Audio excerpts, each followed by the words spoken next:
and welcome to today's episode of Guide to Brides, the wedding podcast. I am joined today by the lovely Cecile from NameSwitch. Hello. And she will just introduce herself in a couple of moments. But today we had a previous episode with Cecile about the logistics of changing your name and sort of what you need to consider. But today we're going to be asking some interesting questions, and it's often questions that, you know, get posed to you quite a lot, get posed to us. Things like, am I a feminist if I take my husband's name? And all of those juicy things. So, Cecile, would you like to give a little introduction to the listeners? Yes, hello everyone. And well, firstly, it's lovely to be here in person. Yes, finally. We were doing everything digitally over Zoom and all that stuff, which was wonderful, but you can't beat real fresh tea and croissants and all that stuff. Yeah, so no, thank you can't. So much for inviting us. Smells fantastic in this room, by the way. Good. It's It like, does you know, smell good. excuse stomach grumblings. So I'm Cecile, and I founded NameSwitch 5 years ago. In fact, we just celebrated our 5-year anniversary last week. And we do what it says on the tin. So we help people to change their name. And the vast majority of people that we help are newlyweds, such as your good selves, once you kind of go through that journey, to change their name in a whole variety of different combinations, of which I think we're going to talk about today. And it's wonderful. I created NameSwitch based on my own personal experience. There was no other company in England that offered the service. It says, okay, great, I've got my certificate, what on earth do I do with it? And that's where we kind of step in, and we offer a service that helps people to save a lot of time and lots of kind of procrastination and all sorts of things, and give them advice and equip them with everything that they need to change their name. Yeah, because it's not the most fun of wedding tasks in the world, is it? Well, I mean, Wedmin as itself, you know, lists, spreadsheets, all sorts of things are okay, but they take a while. But I think probably the most annoying thing is it's something you want to embrace really quickly, and every single company has got a different way of doing it, so it's quite stop-starty, and by the time you're newlyweds, you just want to get on, you know. I think you're probably all Wedmined out. Yeah, for sure. So the idea that if there's a faster, smarter way to do it, that's what people seem to really be welcoming. Yeah, absolutely. And once you've been looking at all of those budget spreadsheets for about 12 to 18 months, you're probably fed up of opening another spreadsheet or another form or all of that kind of thing. So actually, a service like yours is really, really useful to have, to get that all done in one quick swoop. Yep, that's the aim, and that's what people come back to us and say that they really love. Saved me a huge amount of time, and also a lot of people just didn't know where to start and found it a little bit overwhelming, like, you know, how many, who, how, where, what, and we've got all of that covered. Amazing. So we're going to talk about some of these more difficult questions that actually require more of a discussion. Yeah. And I think what we'll do is we'll start with that question that I mentioned in the introduction. Am I a feminist if I take my husband's name? What do you think? I mean, it's an open-ended question, isn't it? So I'm keen to hear your thoughts. It is, and I think it's great that we're talking about it, to be honest, because, well, there is no right or wrong answer when it comes to this. I think it's brilliant that this type of question is popping up, and it's popping up more and more. So let's go right in at the deep end. I think this is a great question because it stimulates conversation, it stimulates discussion, and there's no right or wrong when it comes to this. So, you know, I'll give you my observation, I'll give you my personal take on it, but ultimately it's down to everybody to weigh up what they think. Am I a feminist has been an overarching angle, if you like, in quite a few press articles recently, from the extreme of a lady called Francesca Spectra, who categorically said no woman should ever take a man's name, to various other couples sharing their choices, their and rationale for double barreling, creating new names, doing different things. My personal take is that it is a very, very personal decision, and I think it's brilliant that we live in a country and a society, but mainly a country, where legally there is absolutely no legal right for you or I to take your other half's name after marriage. It's totally a personal choice. and not every country has that. So first and foremost, I think, if you can take anything away from me now, it's that it's about choice and it's about doing what's right for you. And I don't think anyone can really determine what that is apart from the person themselves. So it's all about choice, and there's so many different options. Are you a feminist? Well, I mean, we've spoken about this before, Nikita. How far back do you go? And there are arguments for and there are arguments against, okay? Because part of the argument, if you like, is it's about family trees, family lines, it's about heritage, it's about all sorts of different things that you need to focus on. So, as a woman, I was first a child, and I was given my father's name, which came from a family line. And that family line goes up the family tree, as most of them do. And that's also something that needs to be weighed up. The heritage element. Heritage, yeah, absolutely. So, it's patriarchal because that's historically how it's always happened. And now we are, not necessarily a crossroads, but perhaps it is a crossroads. It's a crossroads of choice about whether or not to continue, or to find a way to embrace it, or to encompass it, or to blend it, or mesh it, or do all sorts of different things. Yeah, I think personally, I ask, how far back can you have that patriarchal argument go? Because we know that the society has always been a patriarchal society. Yeah. Arguably, it still is. And there are still a lot of things for women's rights in general that we need to address. But how far can you actually push that back and go, well, it's a patriarchal thing, so I don't think you're a feminist if you take your husband's name. How far back do you go with that? Because there are elements of my surname that I really like. I really like my surname. I don't know if I want to be parted with it that quickly. But equally, how far back can you go and blame the patriarchy if you want to change that name? I think people sometimes aren't blessed with a nice surname. Oh yeah. There is a practical side. I mean, we've seen some names come through, and there's a few where you quite clearly see, oh yes, it's a good job that they changed or they swapped, or you can see why potentially the man was encouraged to take his wife's name because quite frankly, he wouldn't have had a great time growing up with that. It wouldn't be a kind gift of marriage. Some names are not the best. Just from a superficial, but actually in everyday life you can get some slightly kids funny. Kids can be very they really can. So you want to give your children that name when they go to school? Do you want them to go through all those things? Yeah. And you went through all those things as well. So if your name is not the nicest name in the world, then is the patriarchal argument even relevant to that?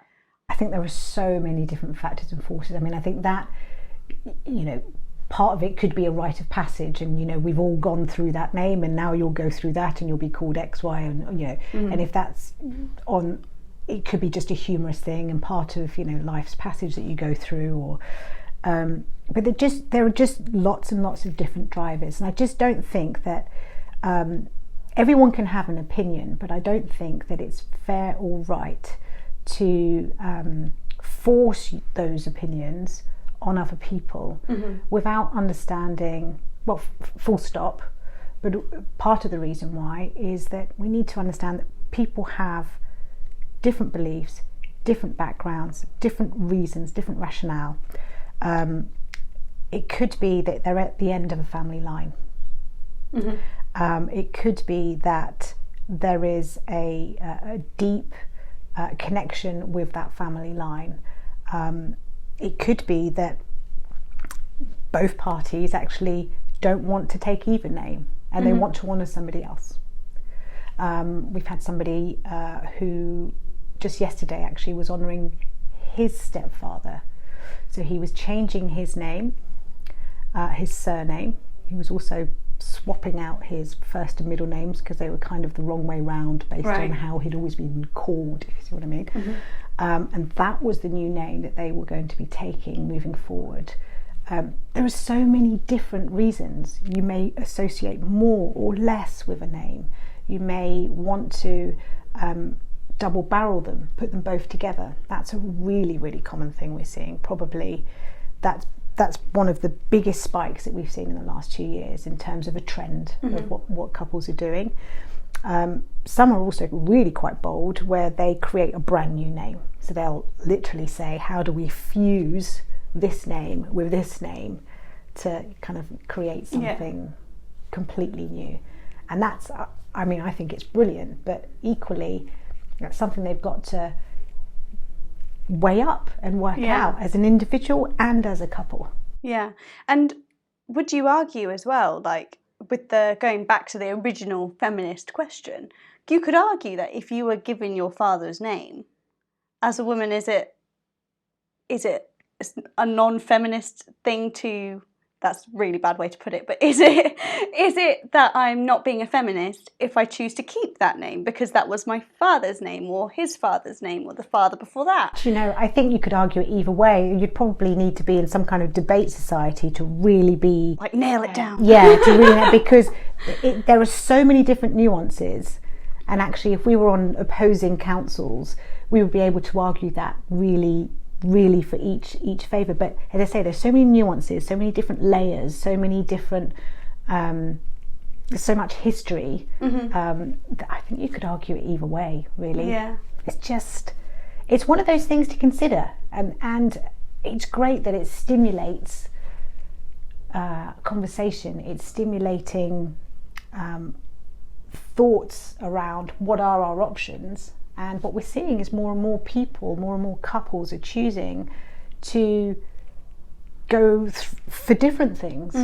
But we still get the vast majority, over 80 to 85%, will still go down a traditional route of taking their husband's name. Interesting. Why do you think that is? Like, what do you think is the driver? Do you think it is the tradition side of things? I think there must be an element of tradition and expectation, but I think also, you know, why do people still typically go for the white dress? Why do people still go for a lot of those traditions, you know, the cutting of the cake or all sorts of different things? The giving away at the altar. I mean, up until last year, a mother's name wasn't even written on the marriage certificate. Yes, that's only just come in. It's only just come in, yeah. There have been a couple of changes in May 2021. Yeah, it's May 2021. Literally, I think it was about a year ago. I want to say last week. Well, the week that we're filming this. So last week was when that change came in. And I remember that change coming in because people had so many questions about it. And like, can you include your stepmom's name on your birth certificate, on your marriage certificate, all of that kind of thing. It's like, you know, it hasn't gone far enough. It is a step forward, but actually modern families are often blended. You could have a same-sex couple, parents bringing you. There's all sorts of different combinations. And as I say, you know, the world is different. I don't know quite where we got to that part about a woman's name being on a mother's name being on the marriage certificate. But we are at a point where things are changing and evolving, and they will continue to. You know, they're certainly moved on more now than in our parents' time. And for those of us who will have children, again, there will be, you know, additional changes. Many of those children will be double-barrelled. So then you can argue, well, if they're going to be double-barrelled and they're going to marry another double-barrel, then what's going to happen? You know, so at some point that they're going to come to a practicality standpoint. And then instead of having these double and quadruple, we've had one quadruple. Quadruple? Yeah, barrel. It's really not very practical. They need to be quite short names. From a practical standpoint, you can only have 30 characters in your passport. See, I didn't know that. Yeah. So 30 characters is the limit in your passport. So if you want to double barrel your names, then in theory, if you've got two names that are longer than 16 characters... Yes, you need to allow for the space. That's an extra character in the box. But that will be the surname. So you could have 30 characters as a first and middle name, they are in the same box. Right. And then 30 characters. It's very rare that it's gone over that.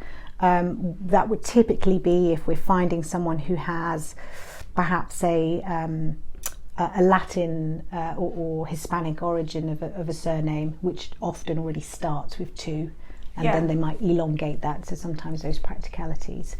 But yeah, to the point of if we're seeing, we've seen a 30% rise in double barrels in the last 2 years of the ratio of people that we help. So if we're starting to see more and more double barrelers creating mini double barrelers who are then going to marry and multiply, at some point they'll do what we're seeing coming through a little bit. Something's going to give.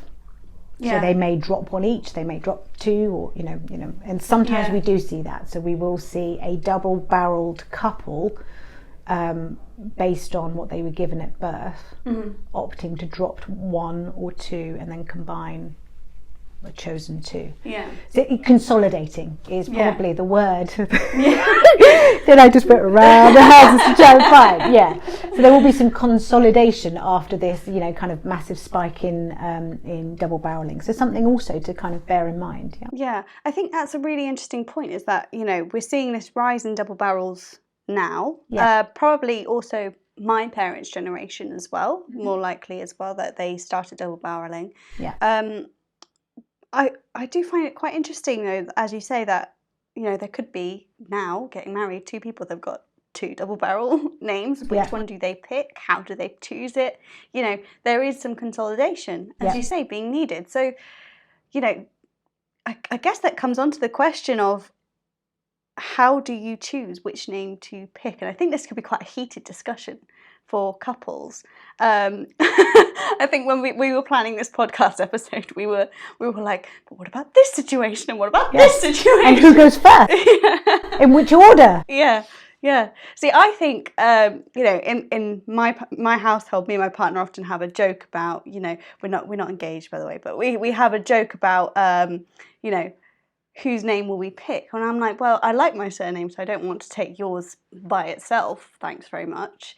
But that's going to become a very heated discussion at the point that we do get engaged. So how do you navigate that?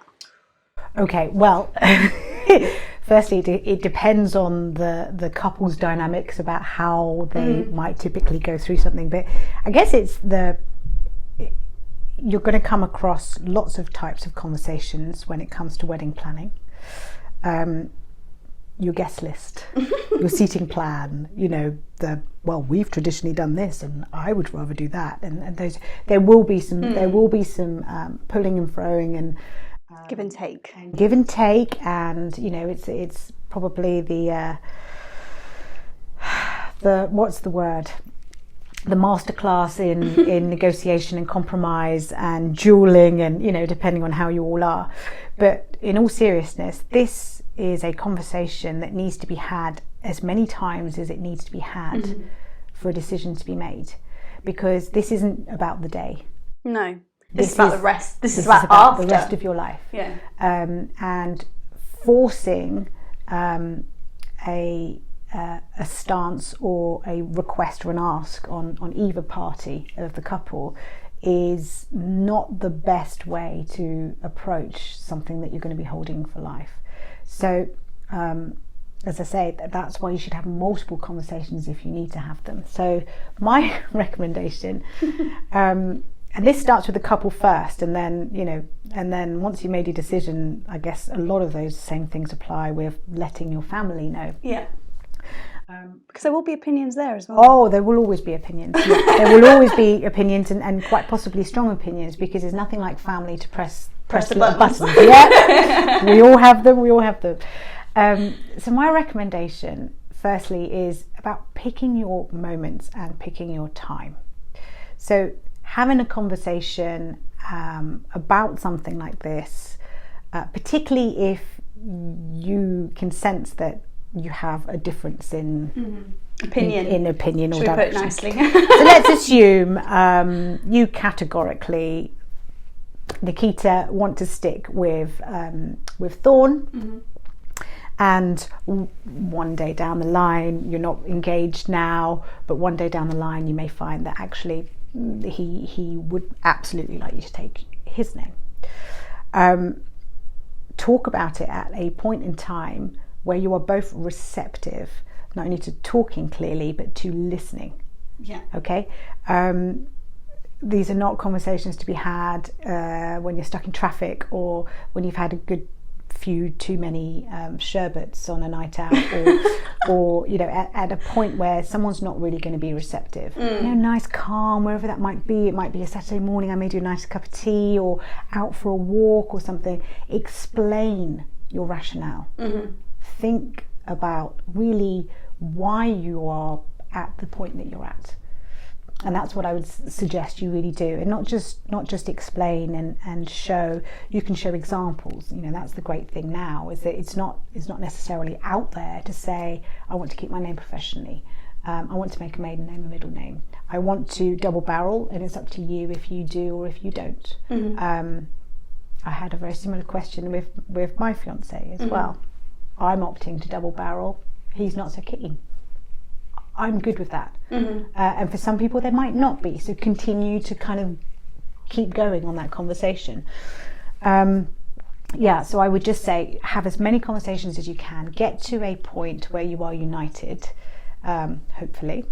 and then once you kind of, it's bedded in, that's the point at which you should start to share with your friends and family. And now you don't need to take them on as long a journey as you potentially have been on, but same principles apply. Timing. When are they receptive to listening? Give them time to mull over. There could be some strong opinions from a matriarch or a patriarch within the family, which need to be perhaps sensitively managed, but within reason. This is your life, this is your future, this is going to be your path for your family potentially. Is there a time limit to this at all? Like, I think I remember you saying last time that there wasn't, so actually that could be quite helpful if you can't reach a resolution. Absolutely. So if I haven't mentioned it already, firstly, there is no legal requirement to change your name. So you don't have to if you don't want to. Some people may not have reached that conclusion at the point in which D-Day has come, which is why we always recommend start having that conversation quite early on, not like a week before. But if you find that A, you don't want to, or B, you haven't reached that solution, then don't change. There's nothing to stop you from changing your name further down the line if and when you get to a point where you decide what you want to do. So during lockdown, that's a good example. We had quite a lot of couples who came to us asking, am I too late? Is it okay? I was married in 2016, 2018, 2014, whatever it was, and I'd like to change my name. Or we often get people who come to us and they reach a life event. So often it could be the arrival of little people coming into the world, and that kind of spurs the couple to think again about their overall kind of teen name and what name they might want to give to a little baby. So there's no limit. It's helpful if you've made the decision before. It's helpful to let everyone know, and by everyone I mean your suppliers, but also your friends and family, so that no one makes a wrong assumption or a misassumption. If you're still on the fence, then I guess just be a bit prepared that people without direction may not exactly know how to address you, so they probably would go with the Mr. and Mrs. or Mrs. and Mrs. or whatever they assume that would be. On that point, your title.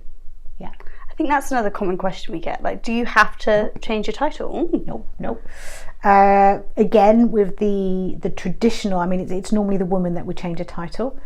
So, well, for men, they don't really have much option other than to go for, you can't really go back to master. other to go from Mr. to MX if they wanted to. Quite rare, but totally possible. But it's normally women who get to a point where they either want to go from Miss to Mrs. or Ms. to Mrs., but they don't have to. So it's totally a personal choice. Going back to the initial conversation we had, for some women, the feminist compromise is to change surname but not change title, because they don't want to, on paper, be assumed to belong to somebody. Yeah, because I guess the way it's written, the MRS implies the owner of the Mr.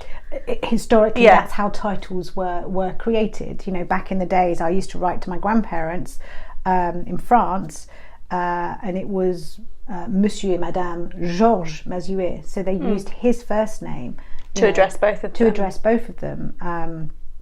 And in fact, in many cases, it was the doctor. But my grandmother was a nurse, not a doctor, but she would assume, proprietary, if you like, of that. So that's a really good point, a really good question. And I think that's why it's important to weigh these things up and look at it on the whole. What things are really important to you? What things are you comfortable relinquishing or embracing or not? But you don't have to change your title. And whilst we're on the subject of titles, most doctors will keep their title, which they're absolutely entitled to. They've worked very hard to achieve whether it. it's a PhD or a doctor. Absolutely. Or a medical doctor, you have worked very hard. So they are absolutely entitled to keep that for life. But conversely, just because you marry a doctor, you cannot obtain a doctorate title, and you couldn't give a title of Lord or Lady if it wasn't earned or given. You can't take that name, that title. I've seen on TikTok when you sort of you dotted on the point of the Mr. and Mrs. Georges Mazuet. I've seen on TikTok a little trend going on at the moment that brides in particular are putting the name of the female in the relationship first on the invitations now, rather than the man's name as traditionally would go, as a little feminist rebellion, which I think is quite cool. I think it's lovely. There's no requirement to do that either. So if you are changing your name and you are feeling a little bit like, oh, am I not a feminist for doing this? Try doing that instead. Yeah, there could be that. I mean, I've always written letters to the lady first. I would just think it's more polite. Yeah. And I honestly don't know where I got that from, whether it was in my brain, whether it's a French thing, I don't know.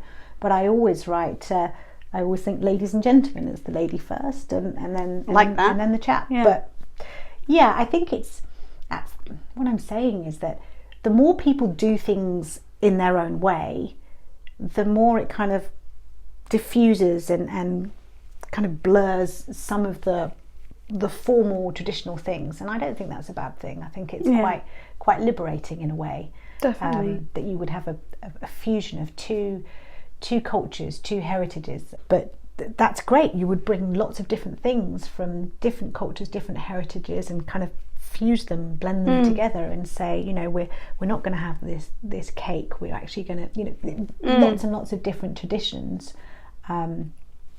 Where you can kind of pick and choose, and pick a mix, and work where you'd like to do it. Yeah. Let's talk about the vice versa of this. I saw on LinkedIn a professional posted about the fact that he was actually taking his wife's name, and why he was really proud to be doing that, and how he wanted to actually allow her the opportunity to maintain her heritage, because she was the last in her family name line, and he had two brothers. So he said he was really proud to be taking that name and being able to continue a tradition of her family, or continue the heritage of her family as well. Are you seeing a similar thing? Or, I mean, there might not be the same reasons, as we've discussed, there's lots and lots of different reasons, but are you seeing a rise in men taking their wife's name? Absolutely. So If I look at the ratio of men to women that we assist, men have tripled. They largely will go for a double barrel. Okay. So that's probably at least 50% of the men that we help change their name will adopt a double barrel, same as their other half. And that's quite popular also with same-sex couples. Yeah. They will kind of put those two together. Although same-sex couples might even be one step bolder and go and create a brand new team name. So we will see men double barreling.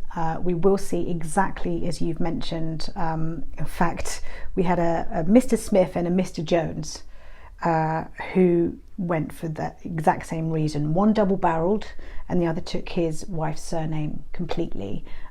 Both of their rationale when we spoke to them and interviewed them was because of the end of the family line. And interestingly, their parents, we always ask, how did your friends and family react? Their parents were very, very supportive, pretty much saying, well, there's enough Smith and enough Jones in the world to do that. So yeah, there are more, and well done to the guy on LinkedIn for actually being quite bold to use that platform to explain it. You know? Because it's common for somebody to change their name professionally, but it's normally on the female side. So I think that's great. Lots and lots of. Because you often see on a female LinkedIn, if we're talking about LinkedIn, you often see the sort of Smith at the end of their name so that people recognise them. Yeah. I think you're totally right. Normally, someone would post about their marriage on LinkedIn because they're going to change their name. That's the whole point of notifying everyone in their professional network. Otherwise, LinkedIn is generally, you don't really see that kind of post currently. I think it's sort of changing a little bit, but that's the main reason you see a post like that on that platform. Yeah, and you start to see these things are starting to trickle through. And I think for couples, if they're not sure and they want to explore, on both your site and our site, we've worked to interview couples and get some real life examples out there.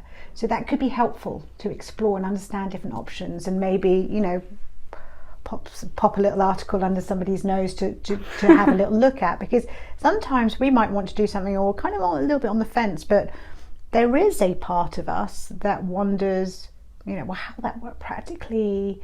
How will people react to it? Various different things. It could be a consideration. How would this actually float? How would it work? Yeah.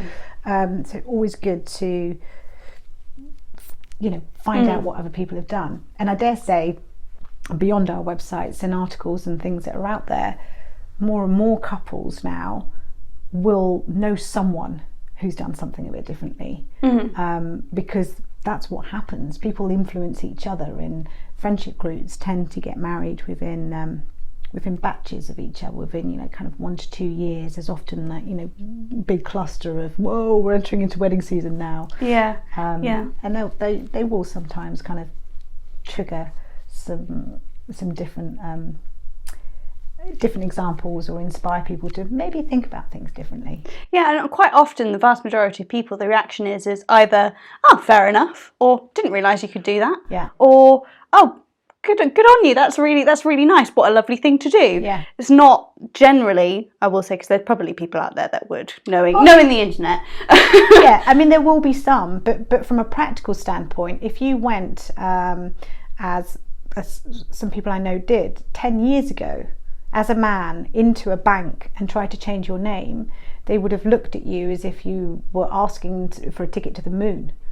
Honestly, it was a bit computer says no, well, we don't know how to do that. Incidentally, the world has changed now. You're not only were you then and still legally entitled to do it now, but that's what I'm saying, it's becoming a lot more mainstream. People won't bat an eyelid, so you change your name on your passport, your driving license, all sorts of different places, with the very, very, very odd exception.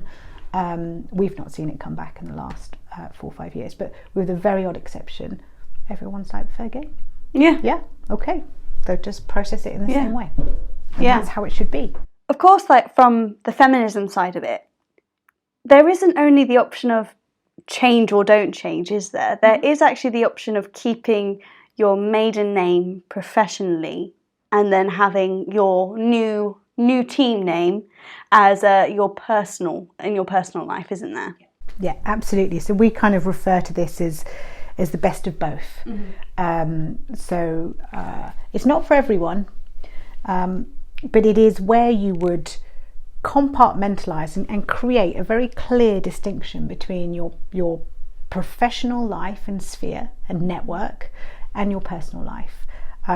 So as I suggest, you effectively draw that line. You create a sphere around everything that is your professional network, and you keep that, you ring fence it and don't change it. That allows you to preserve and keep continuity in that part of your life. So no need for a LinkedIn update or changing of various bits and bobs with HMRC and your employers and all sorts of things.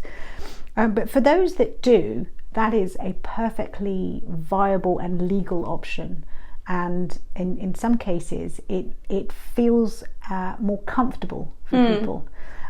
We'll find a lot of doctors and lots of people in the medical profession, lots of doctors would either opt to double barrel, so they've got that continuity, but these would be like medical doctors or practitioners, or if they write papers, they might want to keep that association, or they'll keep their name altogether in their personal life, in their professional life, and then make the change in their personal life. Side.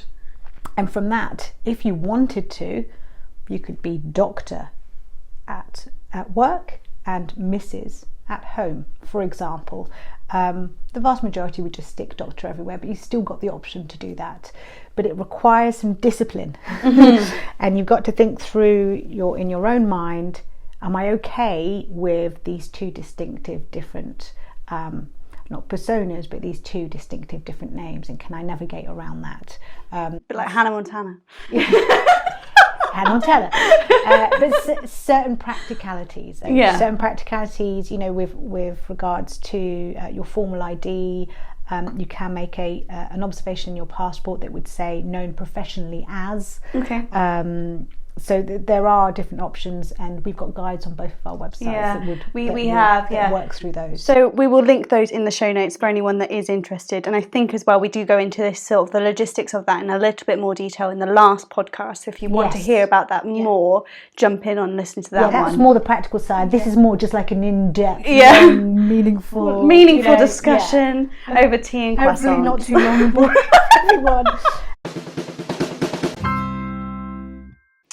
So to finish off today's episode, we thought it would be helpful to go through some examples of real life celebrities, I guess, in most cases it is celebrities, and what they've done after getting married and how they've approached the name changing process, I guess.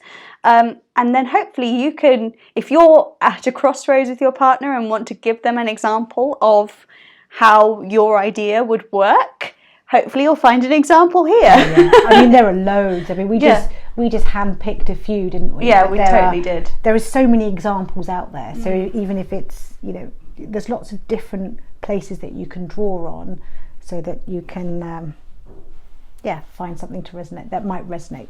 Yeah. Okay. So, are you ready for these? So, first of all, an example of meshing. Dawn Porter meshed surnames with her husband, Chris O'Dowd, and became Dawn O'Porter in 2012. Yep, that was quite a headline thing to do then, and actually, believe it or not, that was 10 years ago. Yeah, it was 10 years ago. So she became O'Porter. He stayed as O'Dowd. So again, different options to both make the switch or just one. But yeah, she honoured that, and she honoured the O. She honoured the O. That's right. Hail to the O. Yeah. So we've got Lewis Hamilton honoured his mother's maiden name of Davidson by adding it as a middle name earlier this year. Yeah. And so he's not married, is he? But he has done this by default. I thought it was beautiful. Actually, it was really, and he's a big family guy, Lewis Hamilton. I have a lot of respect for him. So for him, he wanted to make it that public point and he's done that. So it doesn't even have to be a wedding. And actually, as an aside, everything that we've spoken about today is equally valid for civil partnerships as well. So you can use a civil partnership as well as a marriage certificate, and it's all of the options that we've spoken about today in all of these examples can also be achieved then. So it doesn't have to be a wedding, but yeah, maybe obviously given the circumstances, given who's more than likely going to be listening, yeah, okay, maybe we've got some examples that are more wedding-y, but that was one a bit of an aside, yeah. So we've got Sir Elton John and David Furnish. They've kept their individual names. They have, but have double-barreled the surname for their children. That's so right. Furnish John. Point though, Elton John used to be Reginald Kenneth Dwight. He did. So he's already changed his name in the first instance to Elton Hercules John. Hercules, yep. Hercules is his middle name. And yeah, interesting the way that they've gone with Furnish John. Yeah, so it's not John Furnish. And you know, there's no rule when it comes to that. Some couples may have a little tussle with things like that, but generally speaking, what we tend to find is when we speak to couples who are putting two names side by side, with or without a hyphen, is they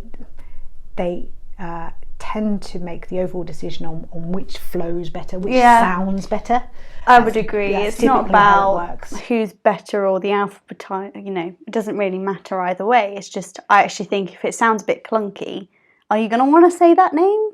Yeah, and you might find that actually they could work either way, and that's the compromise that you've made to agree to do it. Whatever works. But there's no. The point is that there is no formal sequence or order when it comes to it, and it's up to the couples to work out what they want. Definitely. Some names are intertwined. So Kate Middleton, who is officially Catherine, Duchess of Cambridge.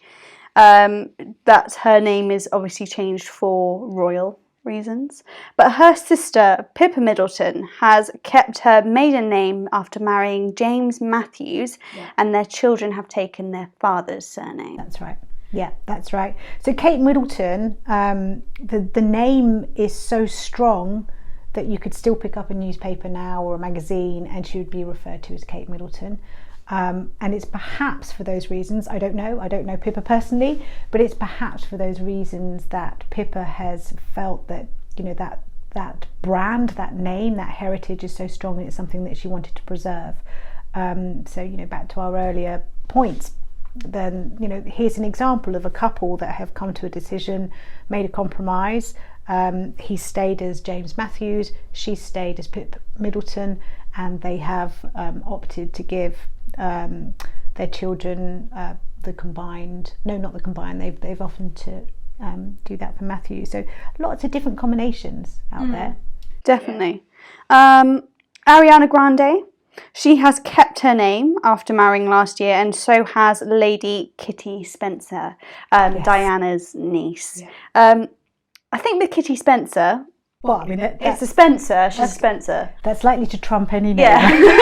You know, that's likely to trump any name. I don't even know if it would have even come up as a, you know, it's probably just a given. But again, it goes to that point of, well, you know, is that a feminist thing to do? Is that a non-feminist thing to do? But the point is that a heritage is something that has importance.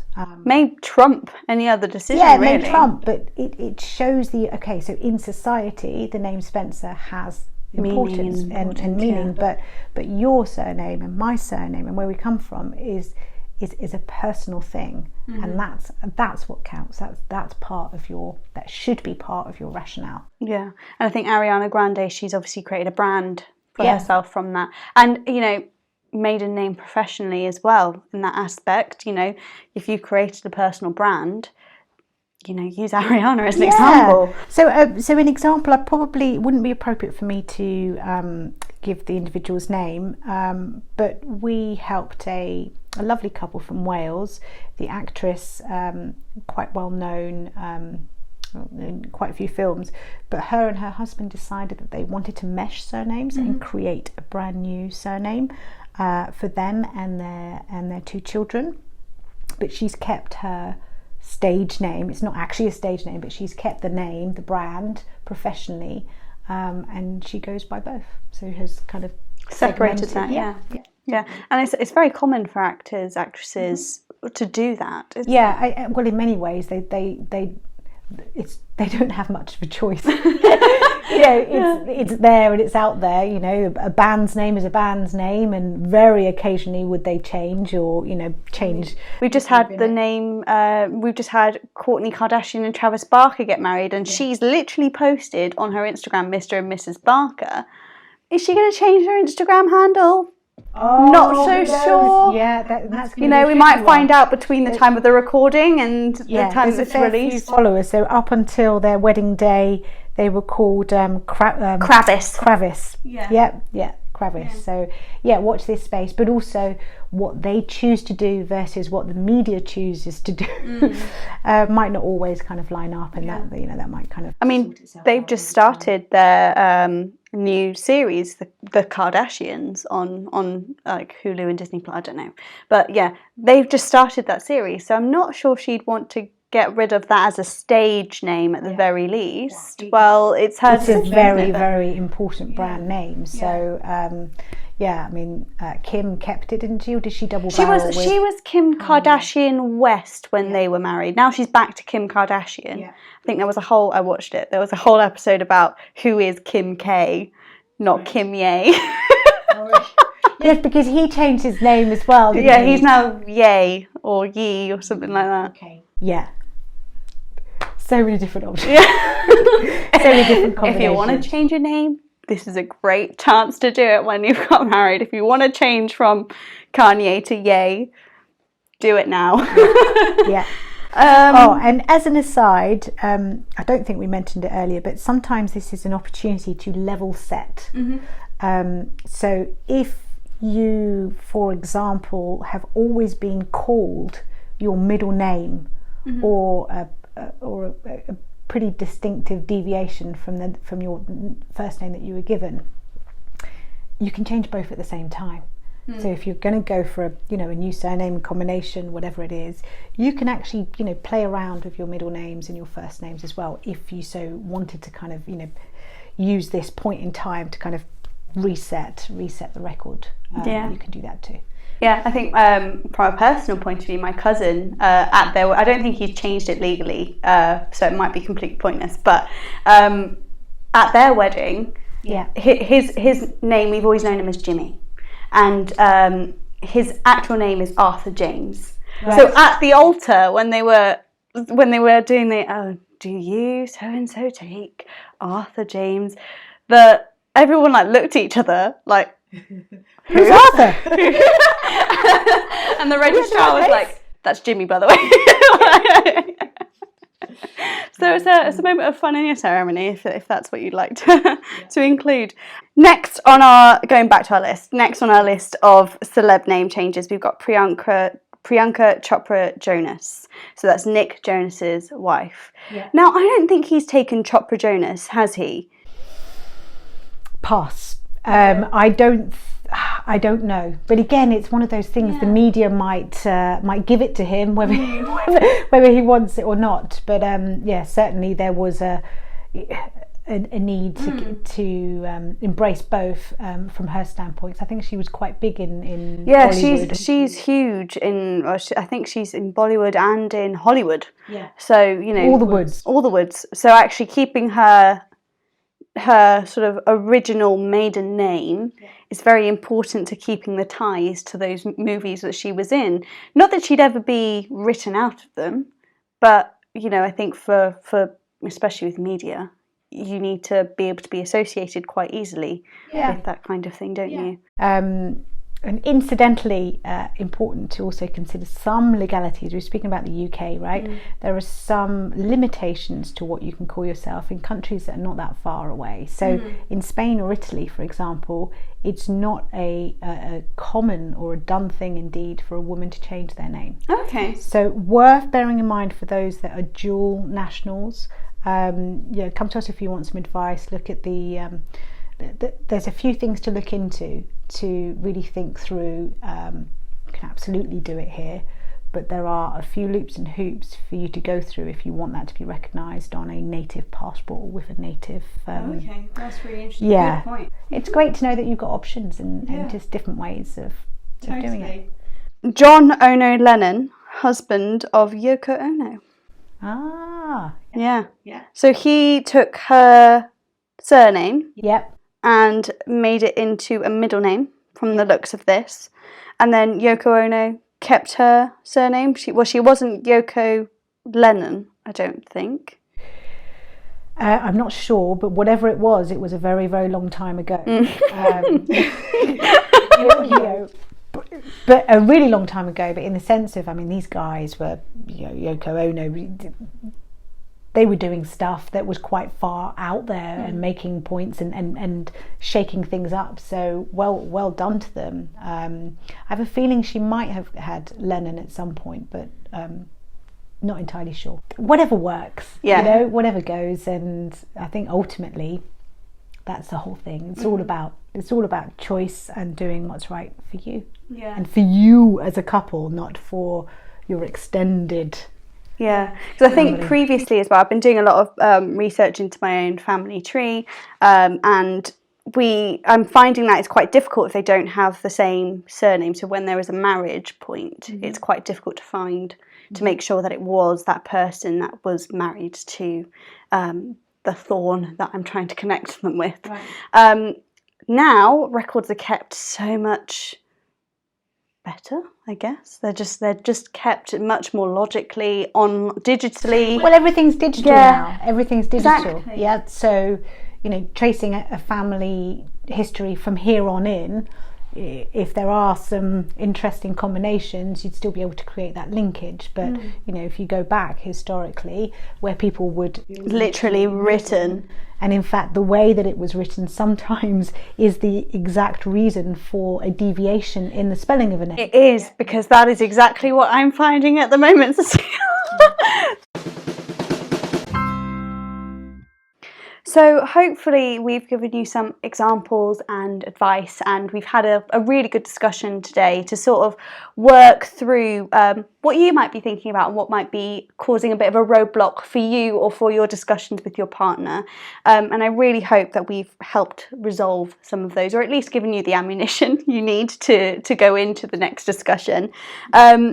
Cecile, any top tips for couples that might be having that discussion right now? What is your top tip to take away today? Okay, so first and foremost, pick your timing calmly, not at a point where buttons are going to be pushed in the wrong way. Have the conversation / multiple conversations to really hear what each other wants, and let everyone know. If you're doing something that's against or a twist from tradition, don't assume everyone will know, so let your wedding party and your friends and family know so they can address you properly before and during and after the big day, so they know what to write in the cards and do what's right for you. So thank you so much to Cecile for joining us today on the podcast. I think it's been a really fabulous discussion. I hope it was useful to our listeners and viewers as well. Yeah, I hope so. We've certainly had fun. We've eaten croissants, we've had tea. It's been great. It's been lovely. Thank you for having us. Absolutely more than welcome. And I will put the details of NameSwitch in the show notes. And we have a special link because NameSwitch and Guides to Brides are brand partners. So you can get a special discount on NameSwitch services. I'll make sure there are details of that in the show notes as well. guidetobrides.co.uk/podcast. We'll be back in a couple of weeks with another episode and another guest. But in the meantime, you can follow us on social media at Guides to Brides and head to our website guidetobrides.co.uk to start planning your wedding today. Thanks so much, guys. See you soon. Thank you.